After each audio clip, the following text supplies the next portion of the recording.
The night was quiet, too quiet for the men watching the radar screens. Far from any city lights, inside a secure military facility, a group of technicians stared at a signal that should not exist. It appeared without warning, neither rising from the ground nor entering from space. No heat, no sound, no known signature. The radar operator blinked, rubbed his eyes, and checked again. The signal moved slowly, deliberately, as if aware of being watched. Within minutes, alarms were silenced, phones lifted, and commands moved faster than the object itself. Fighter jets were launched, but their instruments showed nothing that made sense. The object changed direction without turning, stopped mid-air, and descended, not crashing, not landing, but settling gently into a remote desert zone, already owned by the government. It remained still, silent, and enigmatic. The men knew immediately.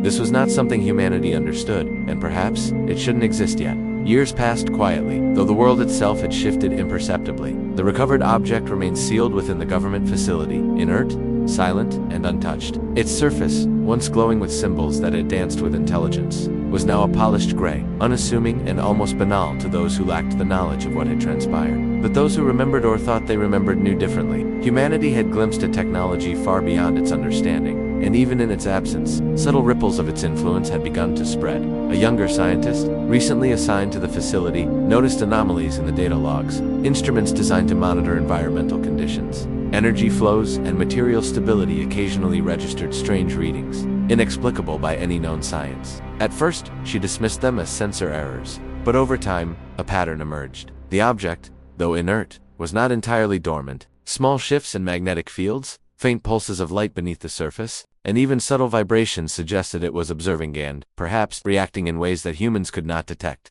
The facility itself had changed. Departments were now compartmentalized to restrict information flow. Engineers, physicists, and analysts worked in isolated rooms, each tasked with a single aspect of study. No one knew the full scope. Most believed they were dealing with a benign artifact, perhaps a relic of advanced human experimentation, yet the young scientist felt an unease she could not explain, as though the object's presence had permeated the very walls, whispering knowledge through unseen channels. One evening, she decided to approach it directly. Security protocols had relaxed over the decades, assuming the object posed no threat. As she entered the main chamber, the air seemed heavier, as if conscious attention were being measured. The symbols, long faded, began to pulse faintly under her gaze. Slowly, almost imperceptibly, they shifted, aligning with patterns she did not understand, but somehow recognized instinctively. Her pulse quickened not in fear, but in awareness. The object was responding.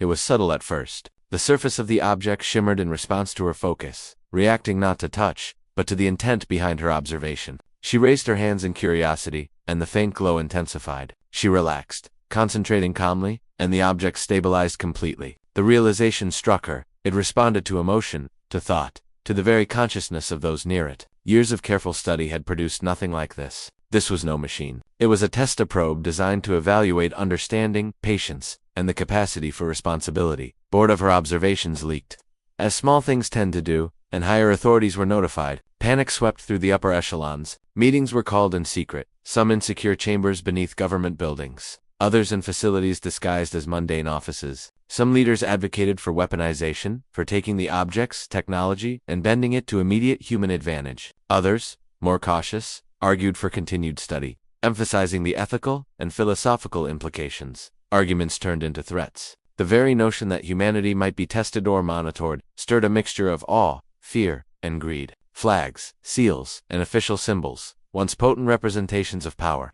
now seemed trivial against the scale of what lay dormant in that desert chamber. Decisions were made quickly, quietly, and often in isolation. The majority agreed to suppress information, ensuring the object's lessons remained subtle, invisible, a hidden curriculum for humanity. Meanwhile, the young scientist continued her observations. She documented minor reactions, the object influencing energy flows, stabilizing experiments, and subtly guiding the construction of devices that, theoretically, should not function. Concepts of clean energy, manipulation of gravity, and instantaneous signal transmission began to surface not through direct human invention, but through inspiration left by the object's silent guidance. Humanity's understanding advanced faster than the natural pace of discovery, yet the source remained untraceable. One night, during an experiment testing electromagnetic interactions, the object pulsed brightly, responding to the scientist's calm focus. Instruments showed impossible results. Energy output without fuel, minute adjustments and gravitational vectors, signals transmitting instantaneously across vast distances. Each observation reinforced a chilling understanding. The object was no weapon. yet its intelligence was far beyond human reckoning. It had been placed deliberately, as a measure of humanity's readiness.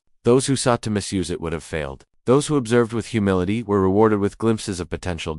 Over the decades, humanity began to experience subtle transformations. Energy systems shifted to cleaner, more efficient models. Experimental physics, once theoretical, began producing practical results that seemed to bend the old rules of reality. Cities, transportation, and communication networks evolved in ways that were inspired, indirectly, by the object's hidden influence. Its imprint was everywhere. Though its physical presence remained dormant, people did not know why certain discoveries came so icily, why some technologies seemed almost preordained. The world had changed, but no one outside the secretive few could trace the cause. The young scientist, now aged, often reflected on the lessons learned. The object had been a teacher, not a master. It had provided challenges and demonstrated results, but never imposed its will. It tested patience, curiosity, focus, and ethical understanding. Humanity's growth depended not on force or aggression, but on thoughtfulness and restraint. This realization weighed heavily on those entrusted with its secret. If misused, the consequences could be catastrophic. If respected, the potential was limitless. Eventually, the object disappeared as mysteriously as it had arrived decades before. There was no dramatic event, no sudden flash of energy. One day, the chamber was empty, the surface of the desert untouched. The scientists, the military, and the few who understood felt an emptiness that was almost sacred, yet its lessons remained. Humanity had been changed, subtly guided toward a future they could not yet comprehend. The knowledge of the object became a phantom, influencing discoveries, innovations, and philosophies without revealing its source. Even after its disappearance, the implications lingered. Humanity had been given a test, and in quiet ways, the world had passed. New ideas flourished, impossible engineering was achieved, and scientists found themselves thinking beyond previously unbreachable limits. The recovered technology, though no longer present, had reshaped human understanding and capability in ways both profound and imperceptible. The world was better prepared not for war, not for conquest, but for a future where comprehension of such intelligence might one day be necessary. The young scientist, in the final years of her career, often returned mentally to the desert chamber. She imagined the object, waiting somewhere in the darkness, patient and silent, observing generations yet to come. Humanity did not yet know what it had witnessed. It did not understand the depth of the challenge, the subtle guidance, or the responsibility left in its hands. And so, the world continued, unknowingly prepared, its path quietly altered by an intelligence far older and wiser than its own. The night was unnaturally quiet, so quiet that every minor hum or whisper in the secure military facility felt magnified. Deep within the complex, far from the faint glow of distant city lights, a group of technicians sat at their consoles, eyes glued to the radar screens. Each flicker and blip on the monitors was scrutinized, analyzed, cross-checked against databases of known satellites, aircraft, and atmospheric anomalies. They had expected the night to be calm, routine, but nothing about tonight was routine. Suddenly, without warning, a signal appeared silent, precise, and impossible. It did not enter from space. It did not rise from the ground. It simply existed. The technicians blinked, rubbed their eyes, and recalibrated their equipment, convinced it was a malfunction. But the signal remained. No heat signature, no sound, no electromagnetic interference, nothing on any sensor matched it. The radar operator leaned closer, adjusting dials and running simulations. Every procedure confirmed the same impossibility. Something was out there, and it should not exist. For a brief moment, a chill ran through the room. The object or whatever it was moved slowly, deliberately, as if aware it was being observed. Tension coiled in the air like a living thing. Within minutes, protocols were automatically engaged. Alarms were silenced.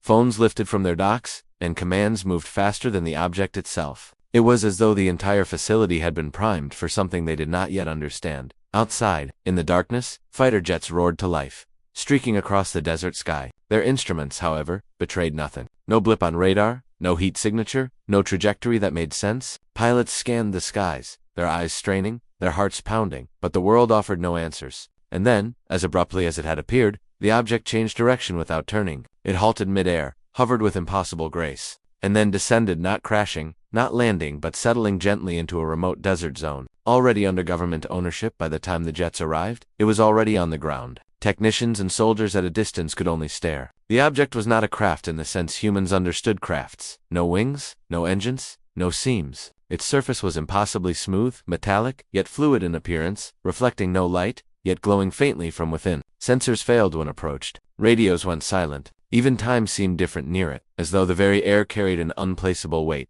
A recovery team was mobilized under the cover of darkness, Radiation detectors, heat sensors, and defensive equipment were all employed, but none detected any threat. Engineers and scientists approached cautiously, anticipating danger, some form of defense system, or a catastrophic environmental effect. Instead, the object simply existed, silent and immutable, as though it had no intention to harm. Heavy machinery could not budge it. Cables snapped. Engines stalled. It was patient, indifferent to human attempts to manipulate it. Finally, a small team approached on foot. The object responded not with sound, not with fury, but with subtle motion. A section of its surface shifted smoothly, almost like liquid metal, opening to reveal an interior. Inside were no seats, no controls, no screens, no recognizable machinery. The chamber was hollow, filled instead with symbols that shifted and rearranged themselves as if alive. They did not resemble any human language, and yet the young scientists felt them conveying information, patterns, and meaning beyond comprehension. One scientist stepped closer. The symbols reacted, glowing brighter. He felt pressure in his mind, not pain, but understanding, trying to form. Concepts of space, time, and matter unfolded silently within his consciousness. The technology was not passive. It was teaching, not through instructions, but through results. When humans attempted mistakes, the system faltered. When they approached with curiosity and focus, progress accelerated, faster than any human project in history. Energy outputs increased without fuel. Gravity could be weakened or even reversed in controlled spaces. Signals traveled instantaneously, ignoring distance. Humanity was glimpsing truths far beyond current understanding. Truths that would challenge and reshape civilization itself. As the weeks and months passed, the recovered technology continued to adapt. It responded to emotion. Curiosity made it glow. Fear dimmed it. Anger caused disruptions. Calm focus stabilized it. Then, one night, without warning, the object activated fully. The facility lost power. Backup systems failed. Yet the object remained bright, humming softly. Its symbols expanded, filling the chamber, pulsing with intelligence and intent. One scientist remained standing amidst the glow. He was neither the highest rank nor the most experienced, but he was calm, and the object recognized it. The symbols slowed as he approached. Images formed in his mind, no words, but meaning. The technology was not a weapon. It was a test. Government officials were notified. Panic spread among leaders. Some wanted to weaponize the discovery. Others advocated for secrecy or destruction. Arguments escalated into threats. Decisions were made behind closed doors, under flags and symbols that now felt almost insignificant. But before any final order could be given, the object made its choice. It shut down. No force could reactivate it. The material became inert. The symbols faded. Whatever intelligence existed inside withdrew. It had seen enough. Officially, the object was declared useless. Funding stopped. The facility was repurposed. Files were sealed for generations. Yet the world had already changed. Small breakthroughs appeared everywhere. Ideas that once seemed impossible began working. Clean energy advanced. Physics bent in new ways. Not because humans had used the object directly, but because it had revealed what was possible. Its presence left a marked imprint of technology far beyond human understanding. Somewhere, in the darkness, it waited, patient and silent. Humanity did not yet know what it had witnessed. And the men who saw it, those who understood even a fraction, knew one truth: it should not exist. Not yet. The object vanished as suddenly as it appeared, leaving behind only questions. The control room stands empty, silent, and still, as if nothing ever happened. But its presence has left a marked imprint of technology far beyond human understanding. Somewhere, in the darkness, it waits, patient and silent. Humanity does not yet know what it has witnessed. The night keeps its secrets, and the world must prepare for the day it returns.